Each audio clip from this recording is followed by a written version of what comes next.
Scottish জনগণের মধ্যে বাঙালি খ্রিস্টীয় কালচার তুলে ধরতে বেঙ্গলি পারফর্মিং আর্টস গ্লাসগো আয়োজন করে এক আকর্ষণীয় সাংস্কৃতিক অনুষ্ঠান। অনুষ্ঠানে মিডিয়া পার্টনার ছিল চ্যানেল এস টেলিভিশন। আমাদের প্রতিনিধি মিজানুর রহমানের রিপোর্টে দেখুন বিস্তারিত।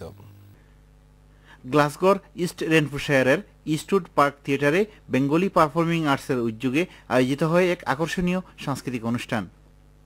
গত শনিবার বিকেলে ক্যাপ্টেন মুস্তাক আহমদের শুভেচ্ছা বক্তব্যের মাধ্যমে অনুষ্ঠান শুরু হয়। ডক্টর বাবুল আয়েব মুখোপাধ্যায়ের প্রাঞ্জল উপস্থাপনায় সাংস্কৃতিক অনুষ্ঠানে নৃত্য পরিবেশন করেন অপি করিম।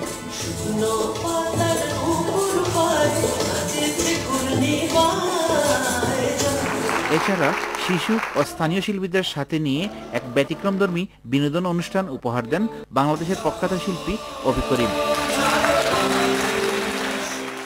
অন্যদিকে পশ্চিম বাংলার জনপ্রিয় শিল্পী রূপরেখা চ্যাটার্জির সুরের মূর্ছনায় দর্শকরা ছিলেন বিমোহিত। অতিথি হিসেবে উপস্থিত ছিলেন বাংলাদেশের সহকারী হাই কমিশনার আসাদ আলম সিয়াম।